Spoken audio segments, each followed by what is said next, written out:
प्रार्थना करू. सर्वसमर्थ ईश्वरा, यावेळी आमचं अंतःकरण पुन्हा एकदा आम्ही तुझ्या चरणी ठेवतो प्रभू. परमेश्वरा, जगातले आणि संसारातले सगळे विचार आमच्यामधून काढून टाक. तुझा पवित्र वचन ग्रहण करण्याकरता, स्वीकारण्याकरता परमेश्वरा, आमच्या काळजाची जमीन प्रभू परमेश्वरा हे आम्ही तुला सादर करतो. त्यामध्ये तुझ्या पवित्र वचनांचं बीज आज पुन्हा एकदा पडू दे प्रभू. आणि परमेश्वरा बापा, तुझ्या अपेक्षेप्रमाणे आम्हाला फळ देता यावं याकरता आम्हाला सहाय्य कर. येशू ख्रिस्त आमचा तारणारा याच्याद्वारे मागितलं म्हणून तो एक बापा, आमेन. सर्वांना प्रभू येशू ख्रिस्ताच्या प्रिय आणि गोड नावात सलाम. सर्वजण आनंदी असाल अशी अपेक्षा करतो. आणि देव बापानं आपल्या प्रत्येकाला इथपर्यंत राखलेला आहे.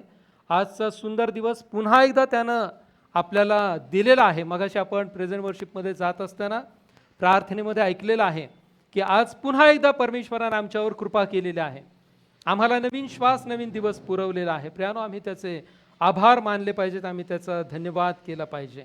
खूप सुंदर रीतीनं प्रार्थना सिमोनने केलेली आहे. आणि त्याच्या एका प्रार्थनेमध्ये त्यानं उल्लेख केला की सैतानानं आमच्या अंतःकरणाचा ताबा घेऊ नये अशी आज आम्ही तुला प्रार्थना करतो, नाही का? आमची अंतःकरण परमेश्वरा सैतानानं कठीण करू नयेत. त्या वचन, ते जे पवित्र वचन आमच्या अंतःकरणामध्ये पेरलं जाणार आहे ते सैतानानं हिरावून नेऊ नये. आणि ते जर त्यानं काढून घेतलं तर आमचं जीवन हे शून्य जीवन आहे. आमच्या जगण्याला काही अर्थ नाही. खूप छान रीतीनं या लेकरानं प्रार्थना केलेली आहे. आम्ही अशी आमच्या वैयक्तिक जीवनासाठी, आमच्या कुटुंबासाठी, आमच्या मंडळीकरता प्रार्थना केली पाहिजे की परमेश्वरा, तुझं पवित्र वचन जे आम्ही ऐकतो ते पवित्र वचन आमच्या अंतःकरणामध्ये रुजू दे आणि ते फलद्रूप होऊ दे. ते सैतानानं हिरावून घेता कामा नये. आणि त्याकरता प्रियानो, आम्हाला देखील काहीतरी करायचं.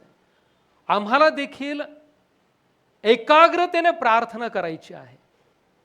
आम्ही देखील परमेश्वरावरती विश्वास ठेवायचा आहे.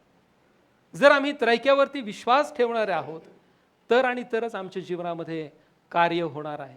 तरच ते पवित्र वचन आमच्या अंतःकरणामध्ये रुजलं जाईल. तरच ते फलद्रूप देखील होणार आहे. आणि म्हणून प्रियानो, आम्ही फक्त आमच्या स्वतःसाठी किंवा आमच्या कुटुंबासाठी प्रार्थना करू नये, तर जे आमचे मंडळीतील इतर बहीण भावंड आहेत आम्ही त्यांच्यासाठी देखील प्रार्थना करावी. सैतानानं त्यांची पावलं जर इतरत्र वळवले असतील, त्यांच्यामध्ये काही बंधनं असतील, काही अडखळणं असतील, तर त्या अडखळणं तुटली जावीत याकरता देखील आम्ही प्रार्थना करणं हे मंडळीचं सभासद म्हणून आमचं देखील कर्तव्य आहे. आज ज्या पवित्र वचनाकडे आम्ही पाहणार आहोत, अगदी थोडक्यामध्ये मी आपल्यासमोर हे पवित्र वचन ठेवत आहे. स्तोत्रसंहिता 118 आणि यातील 22वं वचन.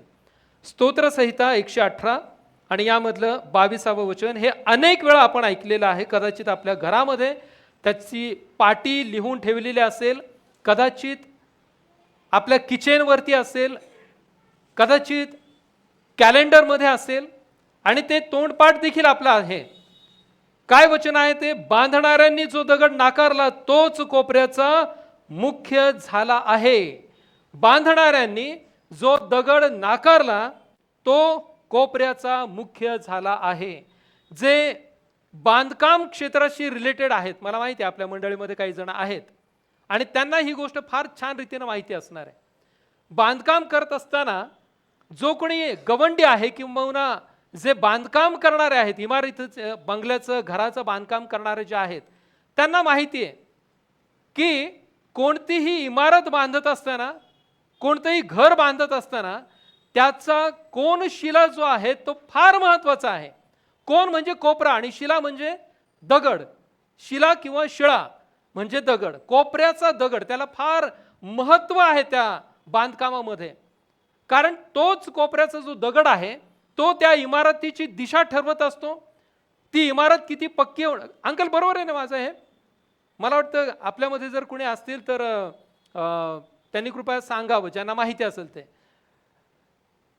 तो दगड जो आहे तो फार महत्त्वाचा दगड आहे आणि तो दगड हा तो गवंडी निवडून घेतो. त्याच्यासमोर अनेक धोंडे असतात, अनेक दगड असतात, परंतु त्या दगडांमधून तो गवंडी योग्य त्याला पसंत पडेल असा दगड निवडून घेतो आणि तो कोनशिला म्हणून ज्यावेळेस त्याची रचना केली जाते, ज्यावेळेस तो पायासाठी त्याला वापरला जातो, त्या दगडावरती ती संपूर्ण इमारत उभी राहणार असते.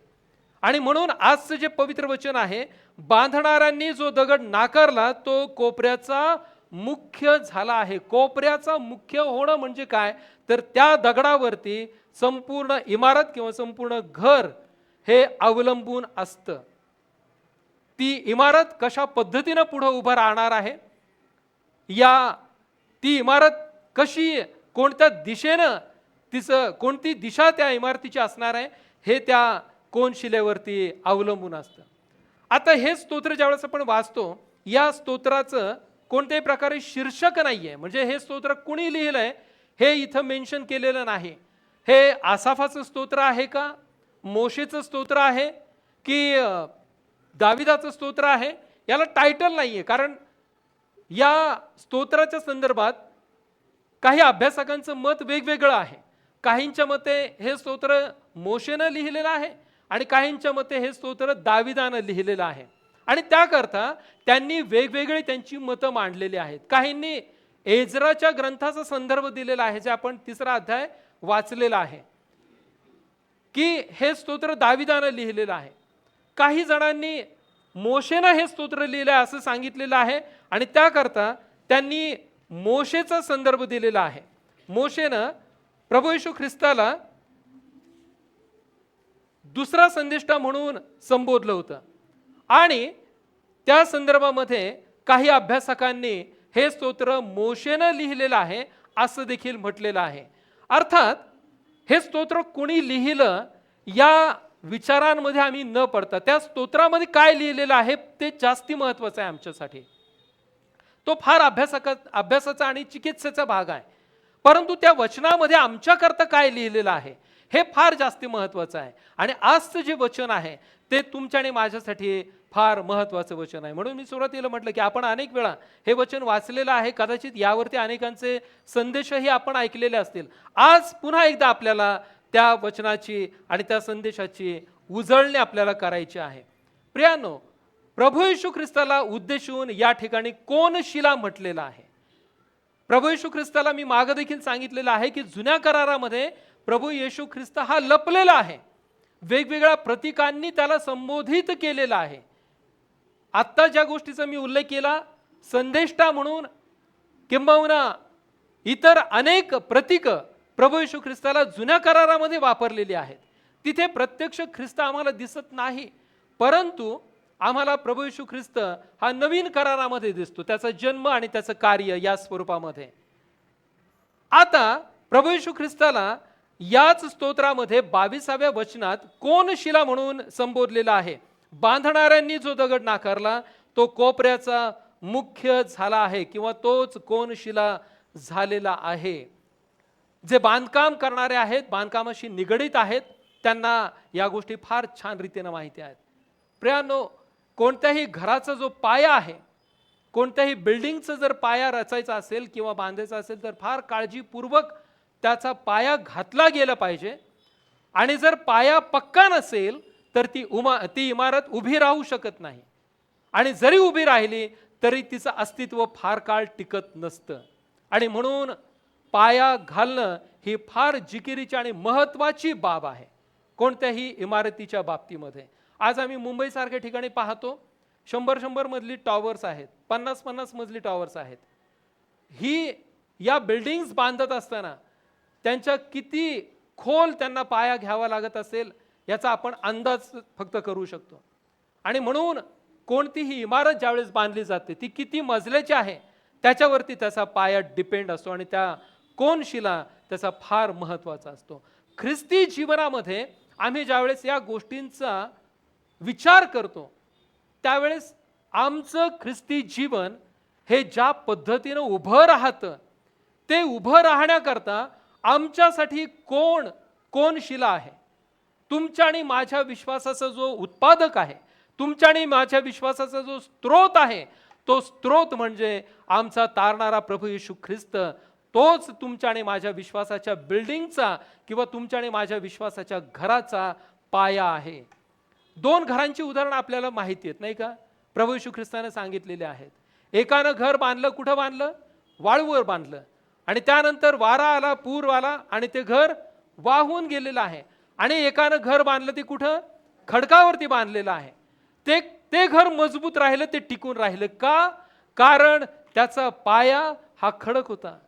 आज आम्ही त्या कोन शिलेच्या बाबतीत विचार करत असताना आमचा विश्वासाचा जो पाया आहे किंवा आमच्या विश्वासाची जी बिल्डिंग आहे, ती बिल्डिंग आमच्या कोन शिलेवरती, अर्थात तुमचा आणि माझा तारणारा प्रभू येशू ख्रिस्त याच्यावरती बांधलेली असणं फार गरजेचे आहे. तो ख्रिस्त आमचा कोनशिला असणं फार आवश्यक आहे. तो ख्रिस्तच आमच्या जीवनामध्ये जर नसेल तर प्रियांनो, आमची इमारत ही कधीच उभी राहू शकत नाही. आम्ही प्रभू येशू ख्रिस्ताचं जीवन चरित्र पाहतो. त्याच्या जन्माच्या वेळेस कितीतरी अडचणी आल्या. त्याच्या आईला, त्याच्या वडिलांना किती प्रवास करावा लागलेला आहे आपल्याला पाहायला मिळतं. हेरोदासारखा माणूस त्यांच्या मागे लागला होता, कारण त्याला हे कळालं होतं की कोणीतरी राजा जन्मास आलेला आहे आणि त्या द्वेषापोटी त्यानं 2 वर्षांच्या आतील बालकांची कत्तल केलेली आपल्याला पाहायला मिळते. आणि मग त्याच्यानंतर कालांतरानं योसेफ आणि मरिया पुन्हा आपल्या गावी आलेला आपल्याला पाहायला मिळतं. प्रियानो, प्रभू येशू ख्रिस्त लहानचा मोठा होत गेलेला आहे. नासरेथमध्ये तो वाढलेला आहे, म्हणून त्याला नासोरी येशू किंवा नासरेतकर येशू असं देखील म्हटलं गेलेलं आहे. त्याचं जीवनचरित्र आपण वाचत असताना, त्याचं कार्य आपण पाहत असताना, तो जिवंत देवाचा एकुलता एक पुत्र आहे हे आम्हाला पवित्र शास्त्राच्या द्वारे कळतं. परंतु तत्कालीन लोकांनी प्रभू येशू ख्रिस्ताचा कधीच स्वीकार केला नाही.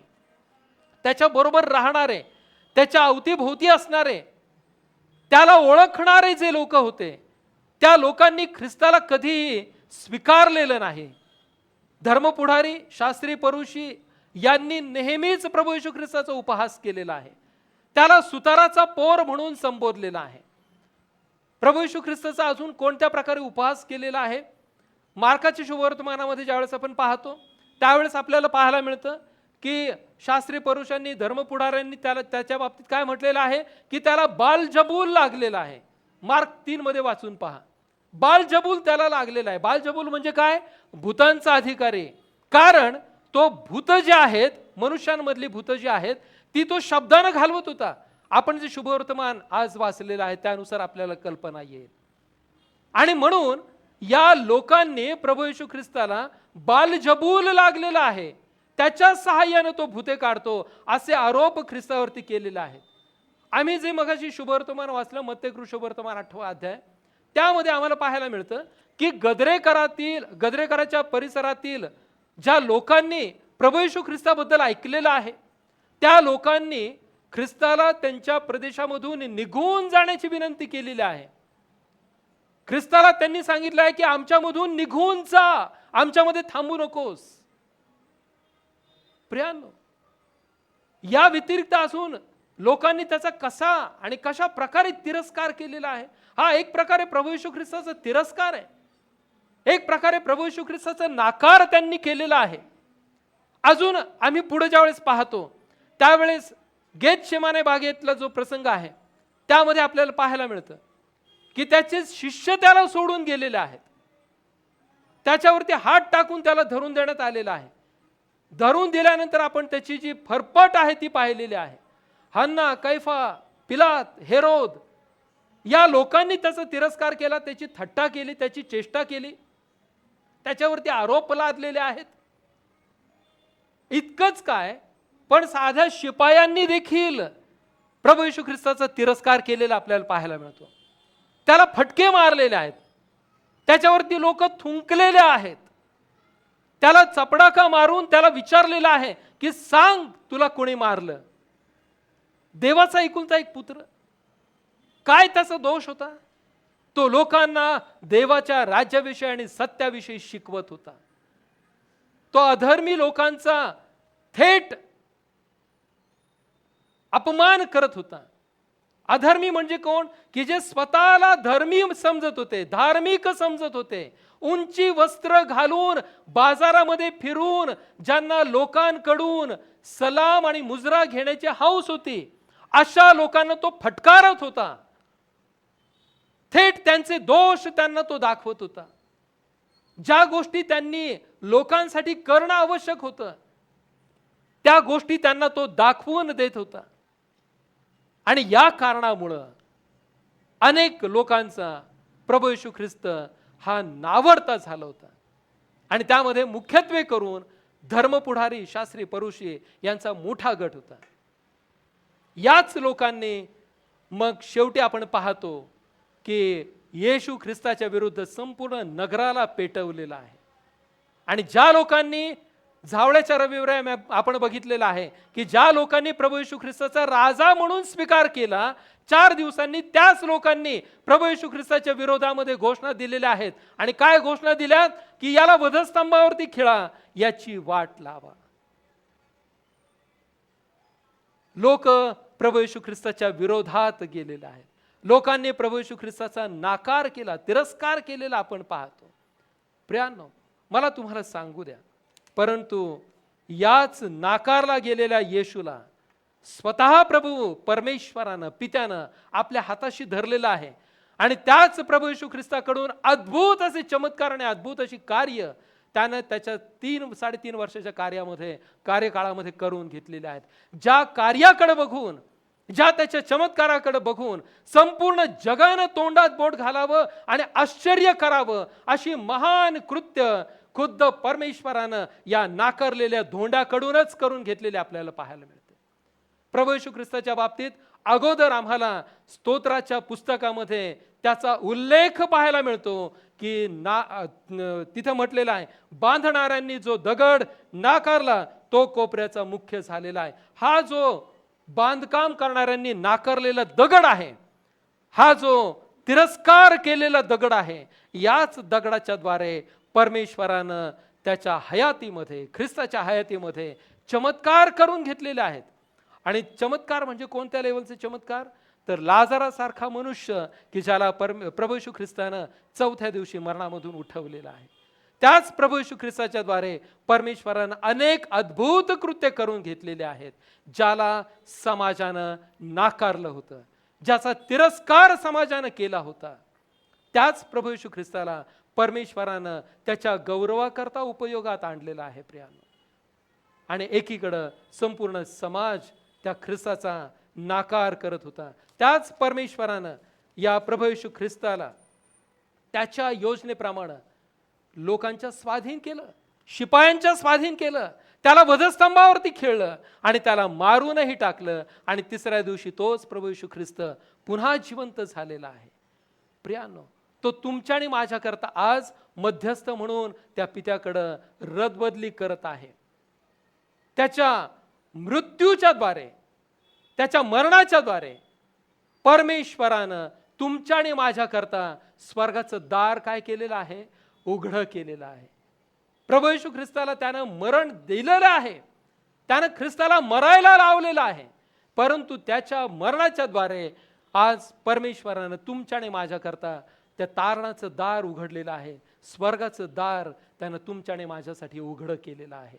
प्रियांनो, कुणाच्या मरणाच्या द्वारे परमेश्वरानं आमच्यासाठी सार्वकालिक जीवन दिलेलं आहे? जो नाकारलेला दगड होता, जो नाकारलेला, तुच्छ मानलेला, ज्याच्याकडे बघून कोणालाही आनंद होणार नाही, ज्याच्याकडे कोणत्याही प्रकारचं रूप नव्हतं, ज्याच्याकडे कोणत्याही प्रकारचं सौंदर्य नव्हतं, अशा ख्रिस्ताचा ज्या समाजानं, ज्या लोकांनी नाकार केला, त्या समाजासाठीच परमेश्वरानं त्या प्रभू येशू ख्रिस्ताच्या, अर्थात आपल्या एकुलता एक पुत्राच्या द्वारे त्यानं स्वर्गाचं दार उघडं केलेलं आहे.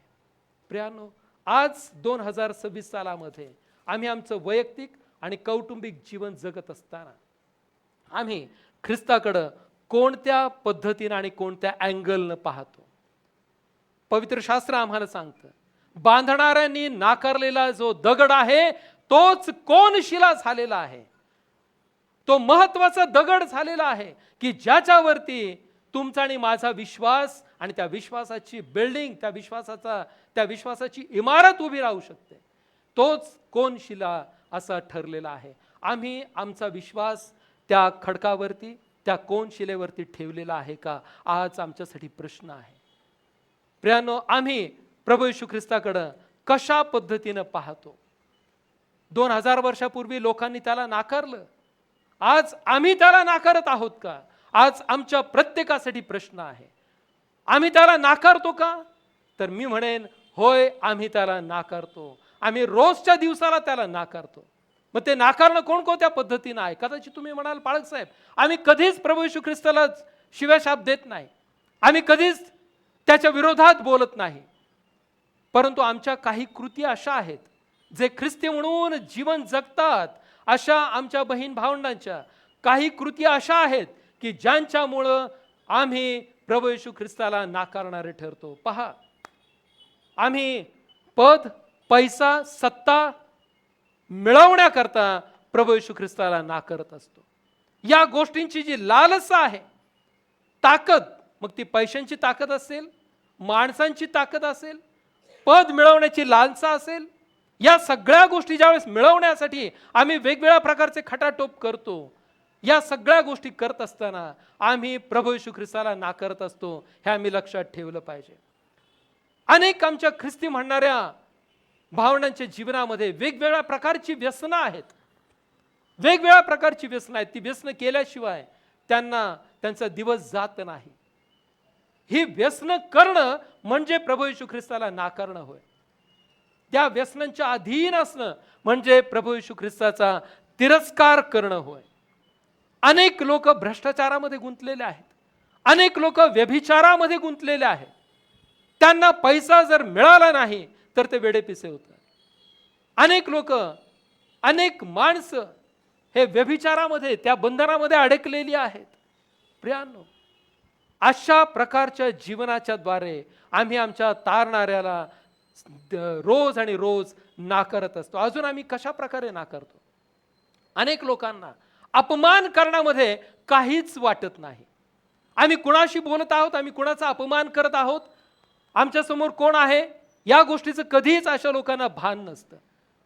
आम्ही इतरांचा अपमान करण्यानं आमच्या तारणाऱ्याला नाकारत असतो. हे आम्ही लक्षात ठेवलं पाहिजे.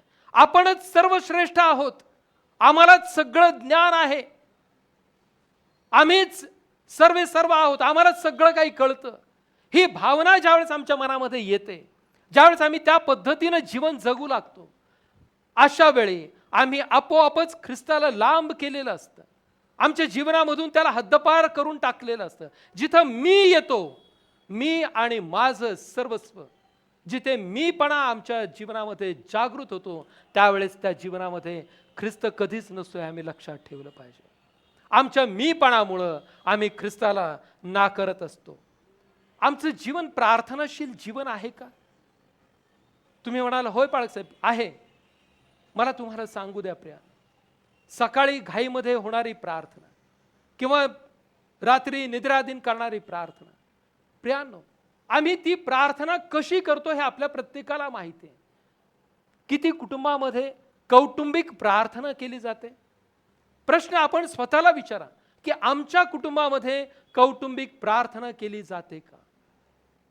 आम्ही जर कौटुंबिक प्रार्थना करत नाही तर वेगवेगळ्या प्रकारच्या सैतानाचे हल्ले निश्चित आमच्या जीवनामध्ये होणार आहेत प्रियांनो.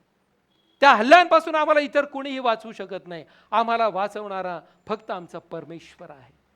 आणि म्हणून आम्ही प्रार्थनाशील जीवन जगलं पाहिजे. आम्ही चालताना, उठता, बसता आम्ही प्रार्थनेमध्ये राहणं फार गरजेचं आहे.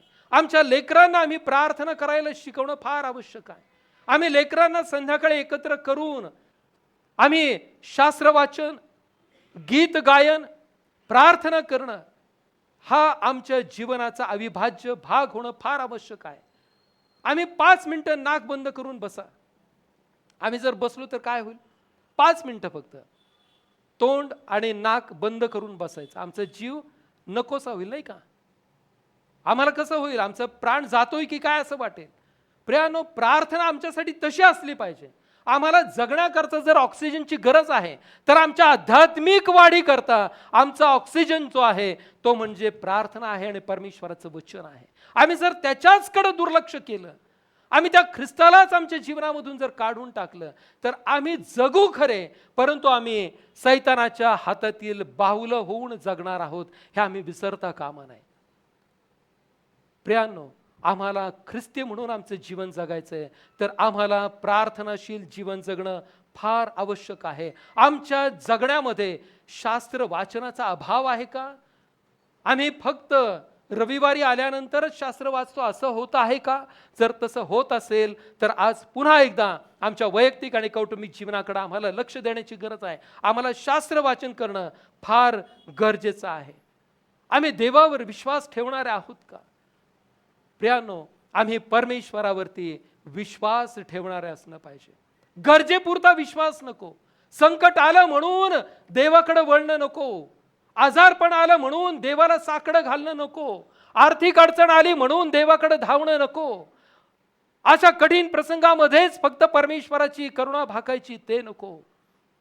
त्यावेळेसच त्याला म्हणायचं की परमेश्वरा, माझा विश्वास आहे तुझ्यावरती, किंवा आम्ही विश्वासाने तुझ्याकडे मागत आहोत. आणि ते संकट एकदा टळून गेलं की पुन्हा पहिले पाढे 55.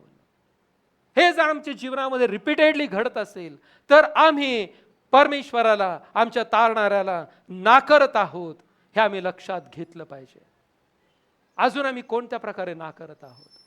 आम्ही चर्चला वेळेवर न येणं या गोष्टीनं देखील ख्रिस्ताला आम्ही नाकारणारे ठरत आहोत, किंवा चर्चलाच न येणं याही गोष्टीने आम्ही ख्रिस्ताला नाकारणारे ठरत आहोत. मी अनेक वेळा सांगितलं की आमचा परमेश्वर आमची वाट पाहत आमच्या पवित्र मंदिरामध्ये असतो. तो आमच्या आधी या ठिकाणी उपस्थित असतो. प्रियांनो, त्या ख्रिस्ताला, त्या आमच्या त्रैक्य देवबापाला की ज्याच्यामुळं तुम्हाला आणि मला रोज नवीन श्वास मिळतो, त्याला भेटण्याची उत्सुकता आणि ओढ आमच्या अंतःकरणामध्ये का असू नये? जर ती ओढ नाही, जर आम्ही वेळेवर येत नाही आणि जे लोक चर्चलाच येत नाहीत, प्रियांनो, अशा प्रत्येकाचं वागणं म्हणजे ख्रिस्ताला नाकारणं होय. आज आम्ही कृपेच्या काळामध्ये जगत आहोत. प्रियांनो, परमेश्वर तुम्हाला आणि मला संधी देत आहे. मी माझ्या संदेशामधून बऱ्याच वेळा त्या दुसऱ्या चोराचा उल्लेख करतो. आम्ही खूप सोयीस्कररित्या त्या दुसऱ्या चोराकडे पाहून त्याचं उदाहरण आमच्या समोर आदर्श उदाहरण म्हणून ठेवतो की त्याला नाही का प्रभू येशू ख्रिस्ताने संधी दिली. प्रियांनो, लक्षात असू द्या, आम्हाला ती संधी मिळेलच असं कधीच होणार नाही. आणि म्हणून आम्ही कुणीही या भ्रमामध्ये असू नये की ज्याप्रमाणे त्या चोराला संधी मिळाली तशीच संधी आम्हाला देखील मिळेल, आमचं देखील शेवटच्या क्षणी तारण होईल, असं होणं नाही. परमेश्वर तुम्हाला आणि मला संधी देत आहे. रोज नवीन श्वास पुरवतो, रोज नवीन नवीन दिवस तो आम्हाला देतो. याचं कारण एकच आहे की आम्ही जे त्याच्यापासून लांब गेलेलो आहोत, आम्ही जे वेगवेगळ्या कृतींनी त्याला दुखावत आहोत, त्याला क्रोधाविष्ट करत आहोत, तो आमची वाट पाहत आहे की आम्ही त्याच्याकडे पुन्हा एकदा वळावं, आम्ही पश्चाताप करावा, आम्ही पुन्हा त्याच्या मार्गामध्ये यावं. याकरता तो रोज तुम्हाला आणि मला संधी देत आहे.